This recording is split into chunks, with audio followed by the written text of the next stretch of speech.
No niin, katsotaan tässä, koitetaan hahmottaa mitä tapahtuu kun kiristetään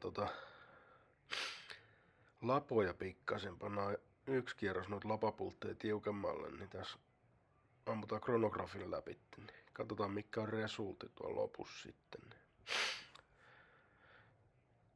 Nyt yritän eka video vähän fiksailla. Katsotaan kun äijän käy.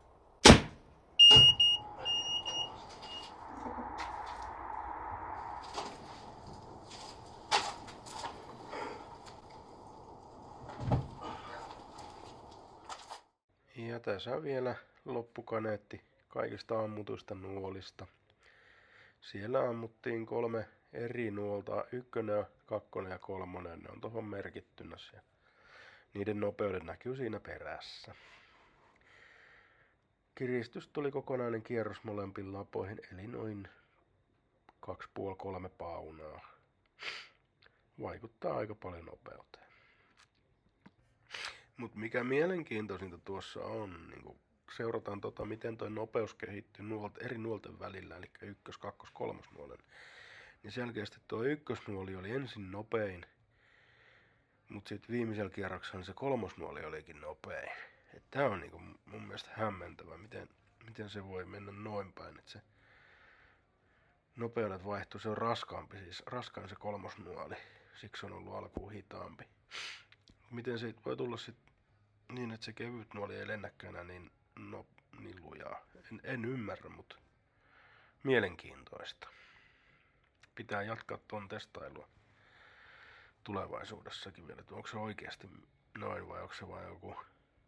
Tuossa ei tuulikaan pitäisi vaikuttaa, kun ollaan autokatoksessa ja ei tullutkaan sinä päivänä hirveästi sillä, että se ei käynyt tuohon lainkaan. Ja lopuksi tietty kohdistusammunnat vielä suoritettiin 20 metristä, joka vähän oikealle näyttää viettävän ja sitten korjattiin pikkasen, niin päästiin ihan keskelle, että 1 nuoli keskellä, 2 vähän ylhäällä oikealle ja 3 alhaalla vasemmalla. Ja sitten vielä lopuksi menin 50 metriä ampumaan, kokeilemaan vähän se. Siinä näkyy, että 2 osuus alas ja nousi ylöspäin ja aika hyvin keskelle. Sitten vielä uusi kohdistusammunta tähän loppuun, tai kohdistuksen jälkeen, niin rupesi osumaan sinne ja viimeinen nuoli tietty aina lipsahtaa pikkasen, niin se oli sitten tuolla oikealla, mutta eipä aiheuttanut toimenpiteitä siinä, että tarra pitäisi vaihtaa uuteen, että ampuu vähän alemmas pitemmältä, mitä se lukemat tarras näyttää, mutta nyt kun itse tietää sen, niin osaa sen sitten pistää paikallensa. Näin. Tämmöstä tällä erää täältä.